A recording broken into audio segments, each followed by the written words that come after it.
Good morning at welcome muli sa Weather Forecasting Center ng DOST Pag-asa.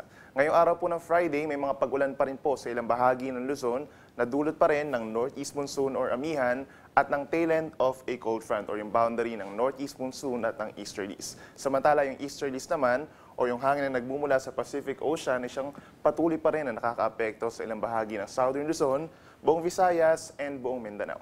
Silipin muna natin ang magiging weather ngayong araw for Luzon, kung saan mapapansin po natin sa may eastern portion, apektado po ng tail end ng cold front na siyang magdadala ng maulap na kalangitan ngayong araw dito po sa Cagayan, gayon din sa Isabela, sa mga lalawigan ng Quezon and Rizal, gayon din sa buong Central Luzon at sa buong Metro Manila ngayong araw po, maulap ang ating kalangitan. Asahan natin within 24 hours possible din ang light to moderate rains and thunderstorms na dulot ng tail end ng cold front.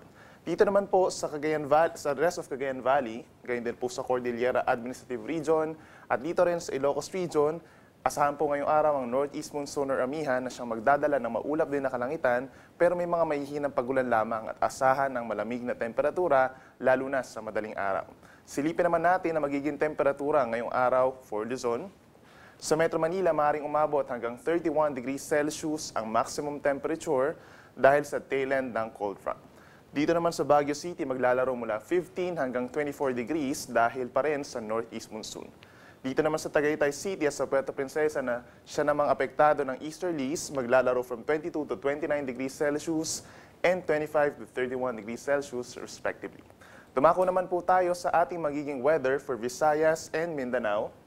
Kung mapapansin po natin compared kahapon, mas kukunti yung mga kaulapan natin dito sa malaking bahagi ng Visayas and Mindanao. So asahan po natin ngayong araw bahagyang maulap na kalangitan ng mararanasan, lalo na dito sa may eastern portion of Visayas and Mindanao. So asahan po natin may mga isolated rain showers or thunderstorms pa rin tayong mararanasan somewhere in Visayas and Mindanao, pero mas madalas dito sa eastern Visayas, Caraga, and Davao region. So silipin naman natin ang magiging temperatura for Visayas and Mindanao na apektado ng easterly. So kung mapapansin po natin, mas mainit kumpara sa Luzon. Sa Metro Cebu, nasa 24 to 32 degrees Celsius. Iloilo City, 26 hanggang 32 degrees. Sa Metro Davao, mas mainit po, 24 hanggang 33 degrees Celsius.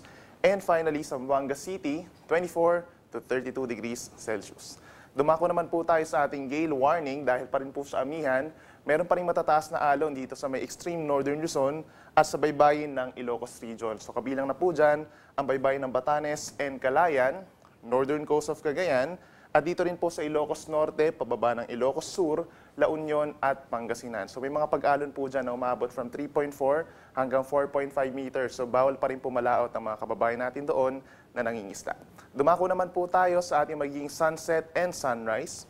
Si Haring Araw ay lulubog muli 5:27 ng hapon mamaya at sisikat ito bukas sa ganap na 6:10 ng umaga.